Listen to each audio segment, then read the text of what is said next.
Bienvenue au refuge Cité de Vie, le lieu où Dieu transforme nos vies et Dieu nous donne d'être équipés afin d'accomplir notre destinée. Amen.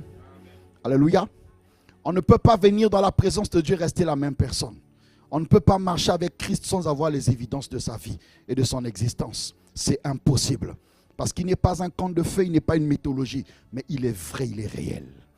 Amen. Tous ceux qui goûtent à Christ ont toujours les traces de sa personne. Ta vie doit toujours avoir les marques de sa personne. Alléluia. Et dans ces marques, lorsqu'il passe vers toi, il te donne la joie. Il te donne la paix. Alléluia. Lorsqu'il passe vers toi, il change ta vie. Celui qui était un bagarreur devient un homme docile. Celle qui était une prostituée devient une femme intègre. Parce que les marques de Christ sont toujours tangibles. Alléluia. Amen. Un alcoolique devient un adorateur. Mon Dieu, mon roi. C'est ce que Jésus-Christ fait. Alléluia. Amen. Qu'est-ce qu'il a fait dans ta vie? Et si tu reconnais une de ces marques, acclame pour le roi de gloire. Amen. Alors, je vais poser un fondement avant de décoller dans les profondeurs de notre thème. Nous allons lire 1 Corinthiens 10. 1 Corinthiens 10, du 1er au 6e verset. Dans la version Louis II.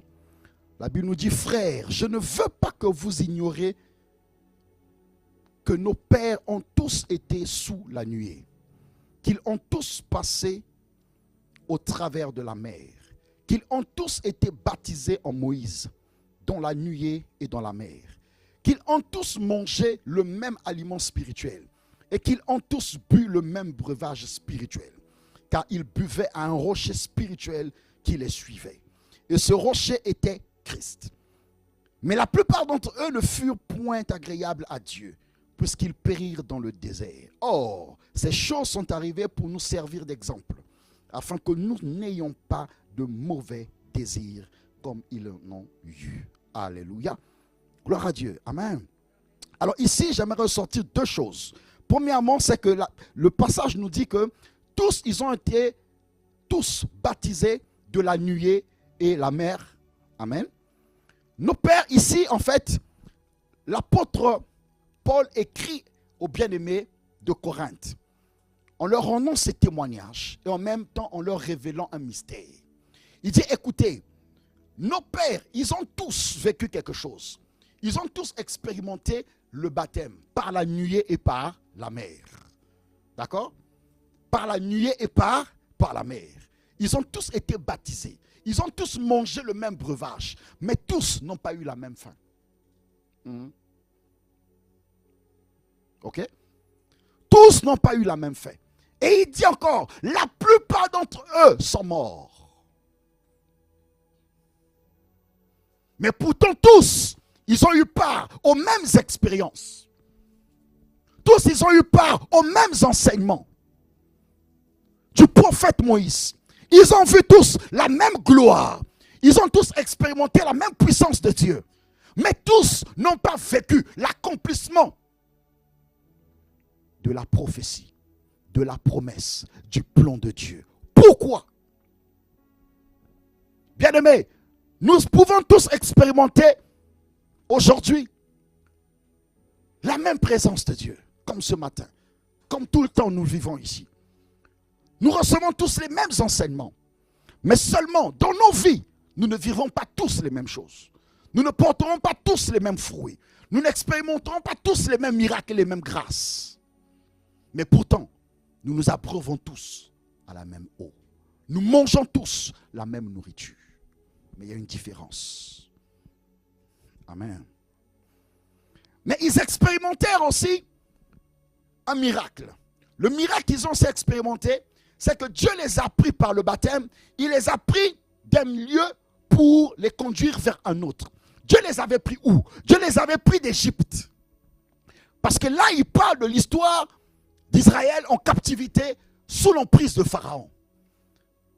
Et donc, ils étaient esclaves en Égypte. Et c'est de là que Dieu allait les prendre pour les emmener vers l'accomplissement de sa pensée, de son plan pour eux. J'aimerais dire à quelqu'un ce matin, et comme nous le savons, qu'en tant qu'enfants de Dieu, en tant qu'Église, nous sommes le projet divin. Alléluia. Ton existence ici n'est pas un fait hasardeux. Non, non, Lazare n'existe pas. Peu importe comment tu es venu au monde. Peu importe. Mais ce n'est pas parce que tu es venu, soi-disant, selon les hommes, selon la méthode, la sagesse des humains, que le moyen par lequel tu es venu est indécent. Mais Dieu sait qu'il fallait que tu viennes par là. Selon les hommes, il était indécent que le Mashiach, le Messie, le Halmassi puisse naître au milieu des brebis dans une étable. C'était indécent, incompréhensible. C'est pourquoi les Juifs, les véritables, ont eu du mal à croire qu'il était le Messie. Parce que le Mashiach ne pouvait pas naître dans ces conditions. Mais la méthode de Dieu est différente. Il est né brebis parmi les brebis. Alors qu'en temps normal, même les humains naissaient dans les hôpitaux. Mais lui, il ne pouvait pas naître. Il n'a pas eu la grâce de naître dans les hôpitaux. Peu importe comment tu es venu au monde, ce n'est pas ce qui est important. Ce qui est important, c'est le projet de Dieu pour ta destinée. Amen. Donc, ils étaient tous en Égypte. Et c'est de là que Dieu allait les prendre. Mais en Égypte, ils ont expérimenté quelque chose. C'est qu'en Égypte, ils ont connu la domination de Pharaon. Tous ceux qui ont connu l'Égypte à cette époque ont vécu la domination de Pharaon. Ils ont su qui est Pharaon. Ils ont expérimenté l'opprobre, la honte, le mépris, la souffrance que leur imposait, leur infligeait Pharaon. Ils étaient sans force, incapables d'agir, incapables de se défendre. Mais là, Dieu est allé les chercher. Et généralement, après observation, vous allez voir que bien qu'ils ont connu la délivrance de Pharaon physiquement, mais dans leur mindset, dans leur mental, dans leur esprit, ils ont continué à être esclaves de Pharaon. C'est pourquoi la plupart d'entre eux ne sont pas rentrés à la terre promise. Parce que Pharaon était toujours en eux. D'accord? Pharaon était toujours en eux. Il n'était plus physiquement avec eux, mais il était toujours en eux. Et ce matin, le Seigneur voudrait d'abord poser un fondement important. Écoutez, nous avons pour la plupart ici expérimenté le baptême d'eau, n'est-ce pas? Comme eux, au travers de la nuée et au travers de l'eau, ils ont expérimenté le baptême. Deux dimensions du baptême. La nuée symbolise l'esprit. Et l'eau, la mer symbolise l'eau. Et nous avons tous aujourd'hui expérimenté pour la plupart le baptême d'esprit et d'eau. Mais cela ne garantit pas que parce que tu as été baptisé par esprit et eau, que tu finiras forcément la terre promise. Chemin faisant, ils étaient tous sous la même expérience. Mais chemin faisant, au fur et à mesure, certains ont été disqualifiés. Ils ont tous mangé la même nourriture. Ils ont tous bu le même breuvage. Ils ont tous expérimenté le même baptême. Mais aujourd'hui, qu'est-ce qui se passe? Pharaon, dans notre temps présent, c'est l'image du monde. Dieu nous prend du monde pour nous emmener dans son royaume. Mais lorsque nous arrivons dans le royaume, nous ne vivons pas totalement un métanoïa total. C'est-à-dire que notre système d'exploitation, des fois, n'est pas totalement écrasé. Il y a des fois encore des petites informations du monde, de notre ancienne vie, qui demeurent encore en nous et que nous entretenons des fois secrètement encore. Mais Dieu te dit ce matin, fais gaffe, nettoie, de peur d'être disqualifié, comme les pères autrefois. Et là, nous avons compris que généralement, il y a trois choses qu'aujourd'hui, même les enfants de Dieu vivent encore cette influence dans le système du monde que nous illustrons ici comme étant Pharaon. Ce qui fait que nombreux aujourd'hui sortent de l'alliance, sortent des voies de Dieu à cause de maman. Maman, c'est l'esprit qui agit par l'argent. Maman, c'est l'esprit qui vient semer dans ton cœur l'amour de l'argent. Eux, ils ont dit à Moïse, pendant qu'ils ont traversé le désert, plutôt la mer, pendant qu'ils étaient en train d'avancer dans le désert, ils ont dit à Moïse, mais il était même mieux pour nous que nous restions pour nous chez Pharaon. Que nous restions pour nous en Égypte. Parce que là-bas, on avait la nourriture. On mangeait bien. Là, tu nous emmènes dans un désert, il n'y a pas à manger. Vous comprenez? On les a sortis de l'esclavage, physiquement. Mais au-dedans d'eux, ils étaient encore sous l'influence de Pharaon. J'ai expérimenté le baptême d'eau, mais fais gaffe à l'amour de l'argent. Dans le siècle présent, nombreux sont séduits à cause de l'amour de l'argent. Et c'est l'un des esprits forts que le monde utilise et l'esprit du monde utilise aujourd'hui pour séduire les enfants de Dieu. Et encore autre chose qui séduit les enfants de Dieu actuellement, c'est les esprits des eaux. Les eaux ont envoyé leur esprit sur la terre. Les eaux ont envoyé les esprits qui sont sortis pour envahir le monde, pour envahir les hommes, pour influencer les hommes à la sexualité. L'amour du sexe. Pour envahir les hommes à l'amour de la mode. Et aujourd'hui, nombreux à cause de la mode, vendent leur corps, vendent leur âme au diable. Nous avons tous été baptisés. Mais cependant, chemin faisant, est-ce que tous tiendront ferme? Est-ce que tous tiendront ferme jusqu'au bout? Les eaux sont en train de travailler. Les eaux sont en train de divertir. On ne peut plus se contenir sexuellement. On ne sait plus se contenir face à la mode. On ne sait plus se contenir face à la beauté. Est-ce que je peux parler? Écoutez, le monde dans lequel nous vivons est sous contrôle, est assiégé par un monsieur qu'on appelle l'ennemi des frères, le diable. Et c'est lui qui contrôle toutes les sphères du monde. Il n'y a pas une sphère où tu vas aller où il ne contrôle pas. C'est faux, on t'a menti. Il contrôle tout sur la terre. Donc quand toi, tu es esclave de la mode, quand tu es esclave de la beauté, tout ce qui est nouveau, tu es dedans. Oh, les nouvelles mèches, j'avais une tendance des mèches. Oh, c'est tel vêtement qui est à la mode. Tout le monde veut me être sexy. Si tu n'es pas sexy, tu n'es pas une vraie go. Mon ami, tu es sous l'influence des eaux.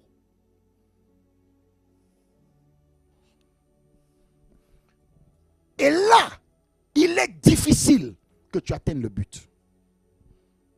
C'est sournois. Mais si tu ne fais pas attention, l'ennemi t'attrapera là. On est ensemble, hein? Là. Ensuite, il emmenait en l'homme ce qu'on appelle l'orgueil de la vie. Le fait d'avoir une très haute opinion de soi, une confiance exagérée de soi-même. Et aussi le désir d'occuper les positions les plus élevées de la société. À cause de cela, nombreux aujourd'hui sont en train d'être séduits par l'ennemi. Ce n'est pas mauvais de vouloir être grand dans la vie. Mais attention, quel est l'esprit qui t'anime derrière? Tu veux être PDG, tu veux être DG, tu veux être PCA. Ce n'est pas mauvais. Tu veux être président de la République, ce n'est pas mauvais. Mais gare à toi. Veille sur les sentiments de ton cœur. Quels sont les sentiments qui te poussent? Vous comprenez? Quand on voit les autres au sommet briller, on les admire, on les apprécie. Mais fais attention parce que tu ne sais pas quel est l'esprit qui l'a emmené là. Quelle alliance il a tissé pour y arriver. Fais gaffe, fais attention. Tout ce qui brille n'est pas de l'or, n'est-ce pas? On est ensemble, hein? Tout ce qui brille n'est pas de l'or. Faisons très attention. Et là, c'est les esprits d'Égypte qui a continué à agir au-dedans d'eux. Ils ont tous mangé le même aliment. Ils ont tous bu le même breuvage spirituel. Mais cependant, tous, pour la plupart, sont morts. Écoutez, frères, s'il y a quelque chose qu'il faut garder, c'est la bonne semence de la vérité. Garde la bonne semence de la vérité au-dedans de toi. Bats-toi pour ne pas la perdre. Bats-toi pour la vivre. La Bible dit que vous n'avez pas encore lutté jusqu'au sang. Quel que soit le prix que tu devais payer à cause de la vérité, bats-toi et Dieu te soutiendra. Bats-toi. Quel est le prix que nous payons aujourd'hui pour vivre la vérité? On a du mal parce qu'on ne sait plus lutter. On a du mal parce qu'on ne veut plus vivre la vérité. On est dans le formalisme. On est dans les apparences. Mais Dieu, il nous connaît. Il te connaît, il me connaît. Tu peux tromper tout le monde, tu ne tromperas jamais Dieu. Tu peux te cacher de tout le monde, tu ne te cacheras jamais devant Dieu. Jamais. Jamais. On a tellement de masques. Tellement de masques. Mais Dieu veut que nous puissions changer. Alléluia. Il veut que nous soyons meilleurs. Il veut que nous soyons meilleurs. Et ainsi donc, nous allons parler de quelques caractéristiques d'un croyant assoiffé de Dieu. La première caractéristique que j'ai mentionnée, c'est que son cœur désire Dieu plus que tout. Si ton cœur ne désire pas Dieu plus que tout, ça veut dire que tu n'es pas encore assoiffé de Dieu. Ouais. Et aujourd'hui, on le voit dans nos vies, dans nos milieux, on le voit tous les jours. Tu sens qu'il y a des gens, quand tu les observes, leur manière d'être, bien qu'ils viennent à l'église, mais tu sais que celui-là, le désir dans le cœur n'est pas encore fort. Celui-là, tu sens que oui, là c'est bon, on va pousser encore. Mais celui-là, il faut encore attiser la flamme. Lorsque ton cœur désire Dieu plus que tout, c'est l'un des signes les plus grands d'un assoiffé de Dieu. Aime Dieu, désire Dieu. Pas ce qu'il donne, mais ce qu'il est. Sa personne. Un ensemble, hein? Parce qu'aujourd'hui, il y a un phénomène dans l'église. C'est que c'est le mouvement de la course vers la main tendue de Dieu. On cherche ce que Dieu donne, mais on ne cherche pas le Dieu qui donne. La priorité n'est plus sur le Dieu qui donne, mais la priorité sur ce que Dieu donne. Nos regards sont fixés sur ce que nous pouvons recevoir de lui, mais pas sur lui. Nos cœurs ne battent pas sur lui, mais sur les promesses que lui a faites en notre faveur. Écoutons nos prières, écoutons nos retraites. Seigneur, tu avais promis. Seigneur, tu avais dit oui.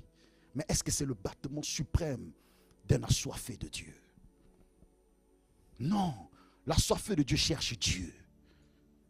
On est ensemble, hein? Il s'offre, il se consacre entièrement à Dieu comme un sacrifice. Est-ce que matin, un jour, tu t'es levé, tu as dit, Seigneur, je te donne ma vie. Il n'y a personne entre toi et lui dans le lieu secret. Tu dis, Seigneur, prends ma vie. Deviens le roi, règne. Fais tout ce que tu veux de moi. Je t'offre mon corps, je t'offre mon âme, je t'offre mon esprit. Alléluia. Frère, ça va t'aider un jour. Dans les moments les plus sombres de ta vie, cette prière va parler. Cette prière va pousser à Dieu d'agir dans ta vie. Parce qu'il sait que cette fille, ce monsieur, m'a réellement donné sa vie. Et il ne permettra jamais au malin de t'arracher de la terre. Jamais. Jamais. Parce qu'au plus profond de toi, tu sais que je n'appartiens pas à quelqu'un d'autre. Je ne suis pas la propriété d'un homme, je suis la propriété de Christ. Alléluia. Et spirituellement, il n'y a aucun esprit qui pourra toucher à ta personne. Parce que toi, tu seras l'appartenance de Dieu. Vous comprenez? Tu seras l'appartenance de Dieu. Et qui peut voler entre les mains de Dieu ce qui lui appartient? Il n'est jamais né, il ne naîtra jamais. Ainsi, tu n'auras pas peur d'un sorcier. Non! Parce que tu sais que tu es caché en Christ. Christ est ton Dieu. Christ est ton maître. Qui peut surpasser, outrepasser Christ pour t'atteindre? Personne. Et l'assoiffé, c'est celui qui prend plaisir à vivre conformément à la parole de Dieu. Il va scruter les Écritures. Il va chercher à connaître les Écritures. Pas seulement pour connaître, mais vivre la parole. Amen. Pour vivre la parole.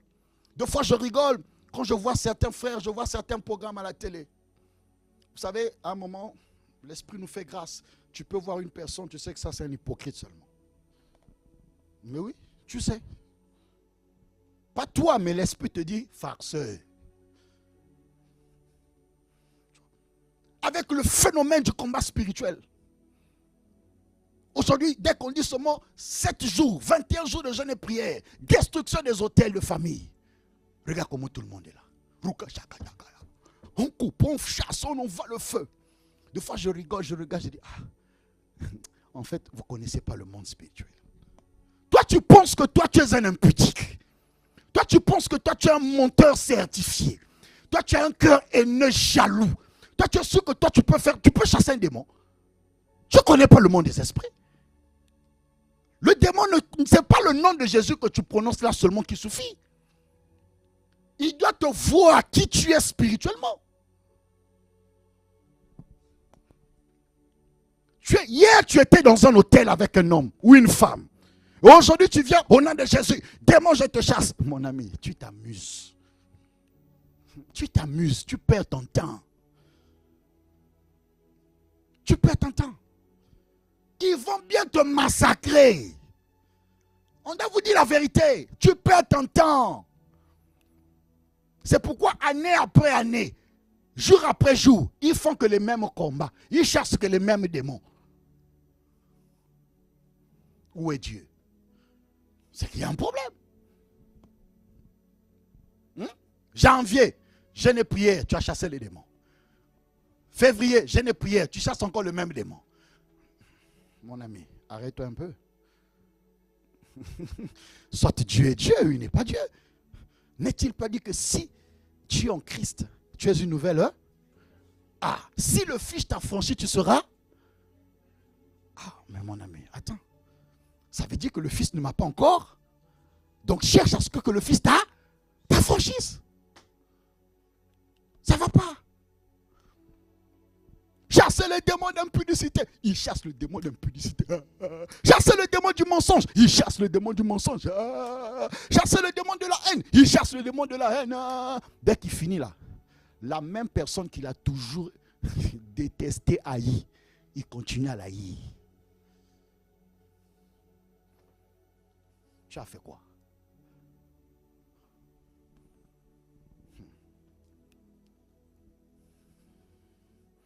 Il s'applique quotidiennement à la méditation de la parole de Dieu et à la prière. Un cœur assoiffé aime méditer la Bible et aime la prière. Alléluia. Parce que la méditation de la prière, de la parole, t'emmène à connaître Dieu au travers de sa parole. Parce que tu ne le connaîtras pas ailleurs que dans sa parole. D'accord? C'est par sa parole que tu le connaîtras. Parce qu'il est sa parole. Lui et sa parole, ils sont une personne. C'est par sa parole qu'il se révèle à l'homme. Donc, quand tu médites la Bible, tu apprends à connaître Dieu. Et le cœur de la soif, c'est de connaître Dieu davantage. Et Dieu étant infini. Est-ce que quelqu'un peut connaître Dieu dans sa totalité? Non, impossible. En ce moment-là, tu trouveras ce qui existe à moins l'infini et à plus l'infini. Est-ce qu'on comprend? Puisque tu ne peux pas connaître Dieu, ça veut dire que tous les jours, nous aurons des choses à apprendre de lui. Mange le rouleau. Mange la parole. Mange l'agneau. Et plus tu vas manger le rouleau, plus tu vas manger l'agneau, tu vas manger la parole. La parole va commencer à prendre place en toi. Et plus elle prendra place en toi, elle va te communiquer les vertus de la parole. Et tu vas commencer à ressembler à ce qui est en toi. Si je prends un mois, chaque jour, je mange au moins, je vais dire quoi, 1 kilo de graisse. Est-ce qu'après un mois, je serai la même personne? Qu'est-ce qui va se passer? Hein, Yavik? Elle a compris. Vous comprenez? Ce qui va se passer, ça va être grave. Vous n'allez plus me reconnaître. Parce que j'aurai emmagasiné assez de graisse. Et c'est ce qui se passe dans la parole. plus tu emmagasines, elle rentre. Elle commence à travailler en toi. Elle va donner forme de la parole. Tu vas prendre forme. Ta vie va devenir semblable à cette parole. Sans même faire des efforts. Hein. Sans même chasser. Vous savez, à certaines délivrances, on n'a pas besoin de chasser un démon. Le démon lui-même va plier bagage. Parce que tu auras remplacé la parole. Or, la parole, c'est Jésus. Alléluia. Or, Jésus est qui? Il est la lumière. Vous comprenez? Donc, tu emmènes la lumière en toi. Et lorsque la lumière entre, est-ce que les ténèbres peuvent demeurer là où il y a la lumière?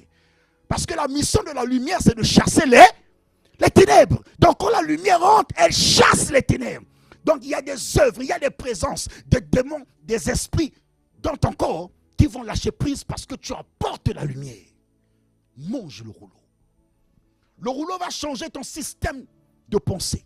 Tu vas vivre un renouvellement d'intelligence. Tu verras la vie autrement. Tu verras la vie comme Dieu voit. Comme Dieu a instauré la vie. Comme Jésus-Christ voudrait que nous vivions actuellement. Je nous le dis souvent, il a toujours répété, il a dit, je vous ai laissé dans le monde, mais vous n'êtes pas Dieu. N'aimez pas le monde.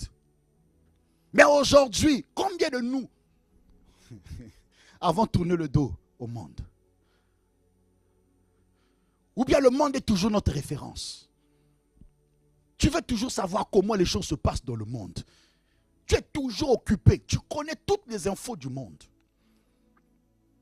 Il faut toujours être à la page du monde. Cite-moi un verset. Généralement, le verset que connaît Matthieu 7,7. À part Matthieu 7,7 là. Elle ne connaît plus un autre verset. Adèle, c'est bon. Il a compris. Il n'y a pas qu'un seul verset, il y a beaucoup à connaître. Alléluia. C'est tout. Mais le reste là, il ne connaît plus rien. Elle ne connaît plus rien. Mais demande-lui l'histoire de Jennifer Lopez là, elle va t'expliquer. Toujours à la une. Demande-lui le dernier concert de Fally Ipupa, elle va te dire où est-ce que ça a eu lieu. Elle te dira même le prochain, ça se tiendra où. Demande-lui quelle est la nouvelle paire de Louboutin. Elle te dira. Elle te donnera même les boutiques et le prix. Chanel, elle connaît toutes les séries. Mais récite-moi seulement un verset de l'Apocalypse. Elle ne connaît pas. Si je vais encore loin, donne-moi un peu un verset de Sophonie. Là, tu l'as tué. Là, mais tu poses la question, Sophonie, c'est quoi? Ça se trouve où? Tu dis voilà. Tu vois, ça elle ne connaît pas. Mais c'est elle qui chasse les démons. Au nom de Jésus. Au nom de Jésus. Mon ami, arrête ça. Est-ce qu'on est ensemble? Hein? Il recherche permanemment à connaître et à accomplir la volonté de Dieu. Un cœur assoiffé recherche tous les jours à connaître et à vivre, à accomplir la volonté de Dieu. Son soupir, c'est vivre. Il faut que tu saches qu'est-ce que le maître veut que tu fasses maintenant là. Quelle est sa volonté par rapport à toi? Qu'est-ce qu'il attend de chacun de nous maintenant? Qu'est-ce qu'il veut que tu fasses? Il veut que sa vie témoigne et démontre la grandeur et la puissance de Dieu. Lorsqu'on te verra, qu'on sache que Dieu existe à cause de ces traces dans ta vie. Amen. Un jour, j'ai fait cette prière. J'ai dit, Dieu, ne permets jamais qu'une autre personne se glorifie dans ma vie que toi. Jamais. Sincère dans mon cœur. Et c'est ma prière. Que tout ce que je serai et que je deviendrai, que les gens disent, c'est à cause du Dieu qu'ils servent. C'est à cause du Dieu qu'ils prient. Et que l'on te craigne et que l'on sache que tu es Dieu. Tu comprends? Oui. Il le faut, frère. Il n'est pas une histoire. Je nous dis toujours, si je ne suis pas venu ici pour expliquer que les histoires des hommes de la Bible. Non, ma vie doit être une histoire. Ta vie doit être une histoire. Est-ce qu'un jour, quelque part, les gens peuvent s'asseoir en train de parler de toi? En bien, bien sûr. Par rapport à la foi, ton vécu, tes expériences. Amen. Le dernier point sur ça, c'est que il est résolu d'avoir le cœur de Dieu. Un assoiffé de Dieu, c'est dans son cœur. Sa prière, c'est que son cœur ressemble au cœur de son Dieu. Vous comprenez? C'est pourquoi David pouvait dire, Père, s'il te plaît, sonde mon cœur. Vous comprenez? Parce qu'il faudrait que mon cœur soit semblable à celui de mon Dieu, à celui de mon Père. Parce que je suis son fils. Donc je dois ressembler à mon Père. Est-ce que le cœur de Dieu peut méditer le mal contre son frère? Non. Non. Est-ce que le cœur d'un enfant de Dieu peut prendre plaisir à la vie païenne? Non. Impossible. Parce que tu as le cœur de Dieu. Le cœur de Dieu aime. Le cœur de Dieu est patient. Tu dois avoir la patience. On est trop pressé de fois. On est pressé, on veut tout avoir au même moment. Non, Dieu n'est pas patient. Dieu est patient. Tu veux avoir le cœur de Dieu. Dieu aime tout le monde. Dieu n'a pas de préférence. Le cœur d'un enfant de Dieu n'a pas de préférence. Il est pour tout le monde. Il aime tout le monde. Les rouges, les noirs, les jaunes, peu importe, il aime. Parce qu'il a le cœur de Dieu. Béni soit Dieu pour son général. Notre papa, le pasteur Pascal. Démonstration du cœur de Dieu. J'ai appris à aimer par lui. Non seulement il m'a parlé, mais sa vie m'a parlé. Oui. Comprenez? Tu dois aimer, tu dois avoir le cœur de Dieu. Le cœur de Dieu aime. Le cœur de Dieu aime. Tu dois aimer comme Dieu. Est-ce qu'on est ensemble? Hein? Oh Saint-Esprit, alléluia. Si tu es avec moi, bouge la main. Amen. Amen. Il faut que ta vie change, il faut que ma vie change. Il y a tellement de bonnes choses à vivre avec Dieu. Mais il y a des choses qu'on doit réajuster. Et c'est ce que le Seigneur veut que nous fassions ce matin. Au travers de ces messages, ces temps que nous sommes en train de passer. Alléluia. Est-ce que ça te fait du bien? Gloire à Dieu. Les avantages de la soif de Dieu. Merci Saint-Esprit. Alléluia. La soif de Dieu permet de trouver et vivre sa vocation divine. Lorsque tu es assoiffé de Dieu, c'est dans cette soif, si tu ne l'as jamais connue, Dieu te révélera ta destinée. Parce que c'est dans cette quête de lui qu'il viendra à toi. Il se laisse trouver envers ceux qui le... Notre Dieu aussi se cache. Parce que s'il demande qu'on le cherche, c'est qui se... Dieu se cache aussi. Hein? Donc il y a des révélations que tu auras lorsque tu vas le chercher. La soif cherche Dieu. Et en cherchant Dieu continuellement, là, il trouve Dieu. Alléluia. Amen. C'est pourquoi Moïse, bien que Dieu lui ait révélé sa mission, mais j'ai aimé sa sagesse. Dans Exode 33, 14 à 15, il dit, Dieu répondit, je marcherai moi-même avec toi pour te rassurer. Et Moïse répond à Dieu. Il dit, si tu ne viens pas toi-même avec nous, je ne fais, ne nous fais pas partir d'ici. D'accord? Si toi-même, il n'a pas dit on n'a pas besoin des anges. C'est toi qu'on veut. Si toi tu ne viens pas avec nous là, on ne bouge pas. Vous comprenez? Il a compris que non, tu m'as révélé la mission, mais je ne peux pas l'accomplir moi-même. Impossible. Un assoiffé est conscient qu'il ne vivra pas sa vie chrétienne sur la terre. Il ne vivra pas la volonté de Dieu sur la terre seul. Je ne peux pas. Je suis aussi fait de chair. Il y a des moments où je connaîtrai des faiblesses. Mais j'ai besoin de lui pour qu'à chaque instant, à chaque étape, que j'ai son apport, son soutien, sa sagesse, sa stratégie. Parce que c'est lui qui connaît la destination. C'est lui qui connaît la voie. Il doit me prendre par la main et me guider à chaque étape. Est-ce qu'on comprend? Mais comment est-ce qu'il me prendra la main et me guidera si je ne suis pas avec lui? On est ensemble. Amen. La soif de Dieu contribue à la croissance spirituelle. Un cœur qui aime Dieu, forcément vivra une croissance spirituelle.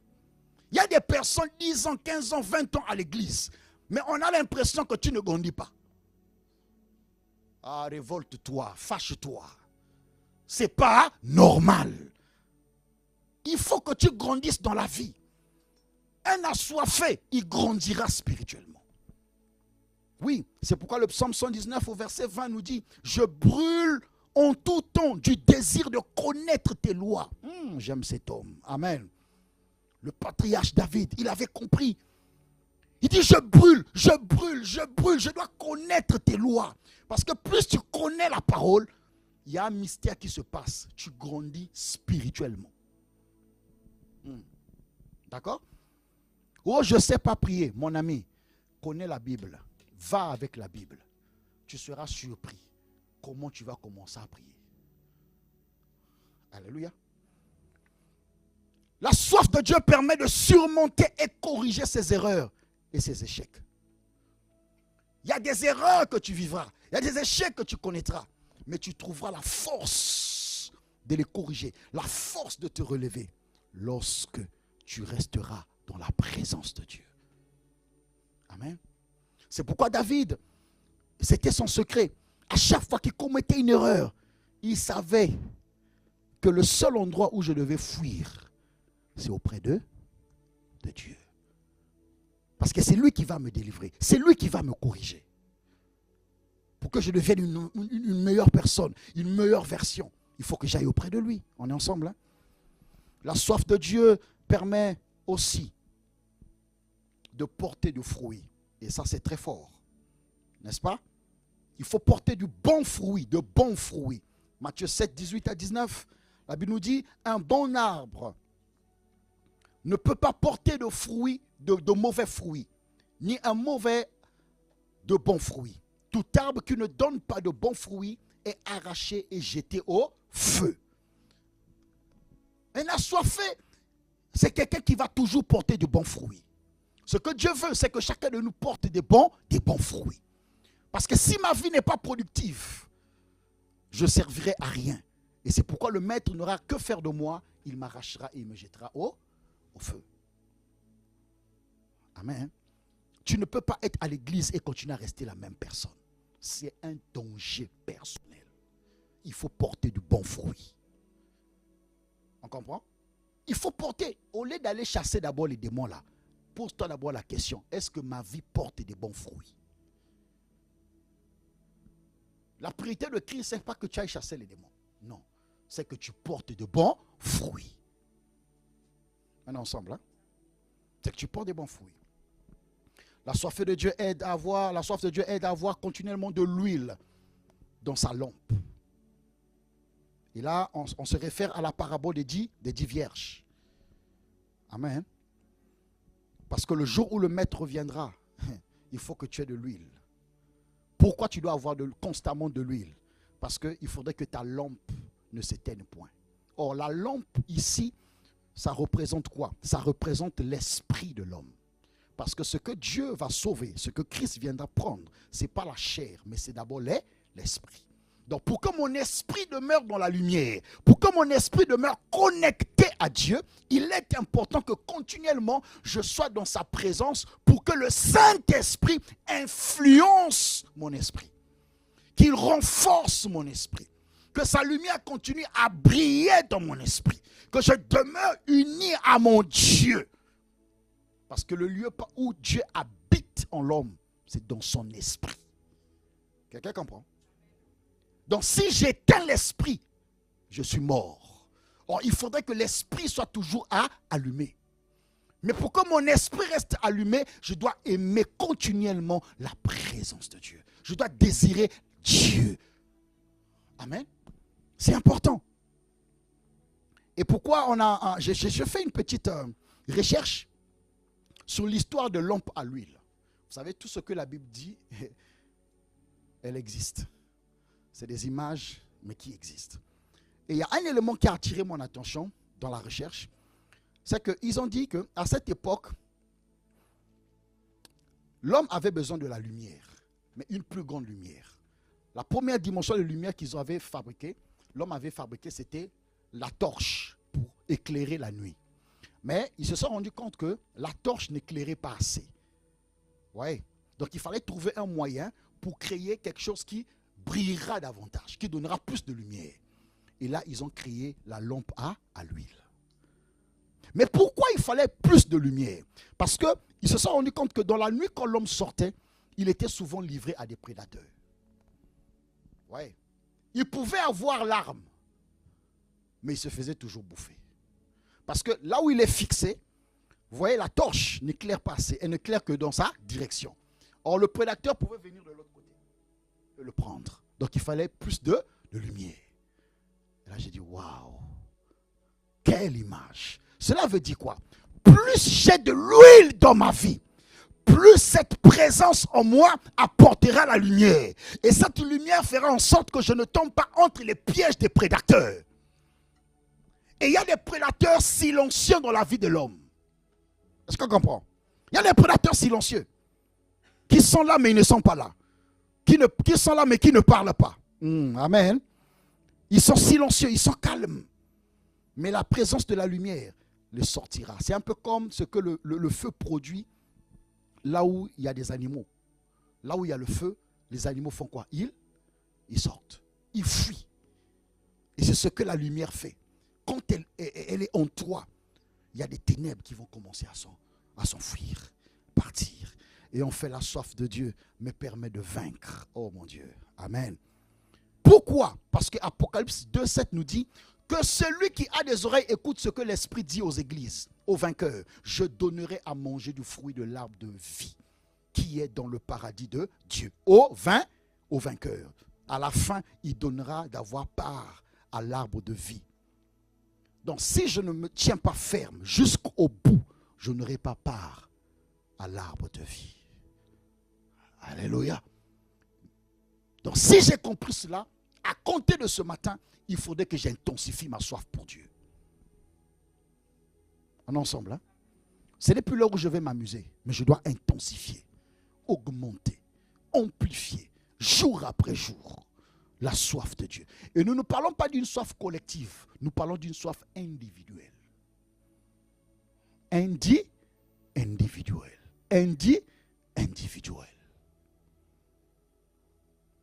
Que l'Éternel te bénisse.